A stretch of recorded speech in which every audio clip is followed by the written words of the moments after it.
జనాలకి మేలు చేయటాకో ఈ రాష్ట్రానికి ఏదో ఉద్ధరించటాకో కాకుండా వైఎస్ఆర్ కాంగ్రెస్ పార్టీలో ఎవరైతే గట్టిగా పనిచేశారో తెలుగుదేశం పార్టీకి వ్యతిరేకంగా లేదా చంద్రబాబు నాయుడు గారు జగన్మోహన్ రెడ్డి గారిని దూషిస్తే లేదా దుర్మార్గంగా మాట్లాడితే దానికి ఎవరెవరైతే కౌంటర్లు చేశారో ఆ కౌంటర్లు చేసిన వాళ్ళందరినీ కూడా కక్ష సాధించుకుంటాకి తప్పితే గడిచిన 60 రోజుల్లో చంద్రబాబు నాయుడు అధికారానికి వచ్చినటువంటి 60 రోజుల్లో ఎన్నికల హామీ ఒక్కటన్నా అమలు చేశాడంటే అమలు చేయలేదు, లేదా ఎన్నికల హామీ అమలు చేయటమే కాకుండా అమలు చేయకపోవటమే కాకుండా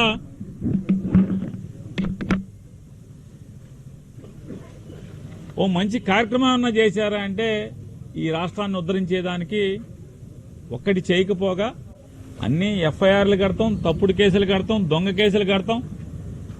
ఏదో రకంగా వైఎస్ఆర్ కాంగ్రెస్ పార్టీలో ఇటువంటి జెండా మోసే చిన్న కార్యకర్త దగ్గర నుంచి మాజీ మంత్రుల వరకు అందరినీ కూడా భయభ్రాంతులను చేసి ఎవరు కూడా పార్టీ పరంగా బయటికి రాకూడదు, తద్వారా రాజకీయ లబ్ధి పొంది దీర్ఘకాలం తన కొడుకు ఈ రాష్ట్రాన్ని అధికారాన్ని అనుభవించే కుట్రలో భాగమే ఇవాళ జోగి రమేష్ గారి కుమారుడిని కేసులో ఇరికించడం. అంటే ఏం తప్పు జరిగిందని చెప్పని అగ్రిగోల్డ్ ఆస్తులు ఏ ఆస్తులు ఉన్నాయో అవన్నీ కూడా జీవోలు ఇవ్వడం జరిగింది. ఆ జీవోల్లో ఇచ్చినటువంటి ఆస్తి నువ్వు ప్రభుత్వంలో ఉన్నావు, ఆస్తులు ఎక్కడైతే సర్వే నెంబర్లు ఉన్నాయో ఆ సర్వే నెంబర్ ఉన్నటువంటి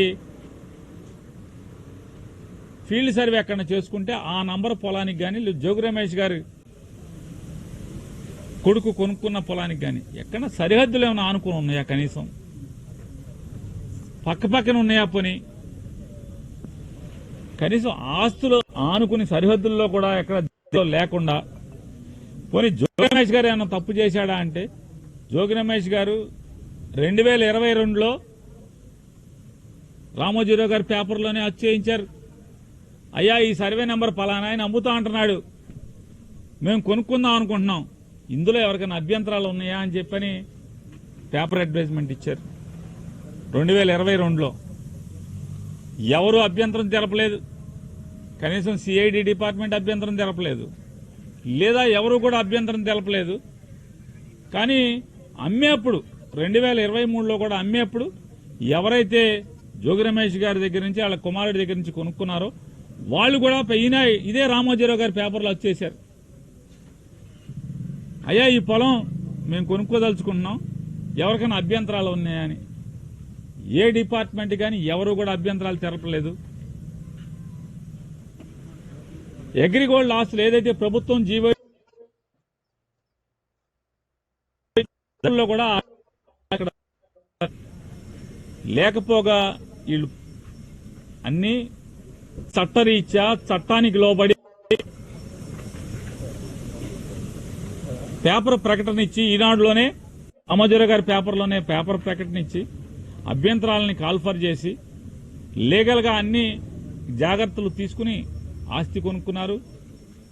సంవత్సరం తర్వాత సంవత్సరంన్నరకు ఆస్తి అమ్మటం జరిగింది.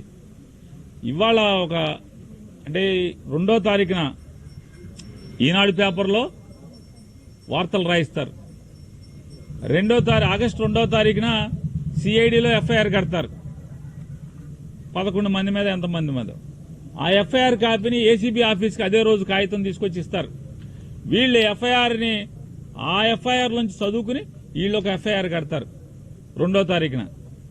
కట్టి వాళ్ళ తెల్లవారుజామున 4:30కి జోగి రమేష్ గారి ఇంటికి వెళ్లి వాళ్ళని అక్రమంగా అరెస్ట్ చేస్తారు. కేసు అక్రమంగా కడతారు, అరెస్టులు అక్రమంగా చేస్తారు. నువ్వేమన్నా విచారణ చేసావా, స్టేట్మెంట్ తీసుకున్నావా వీళ్ళ దగ్గర?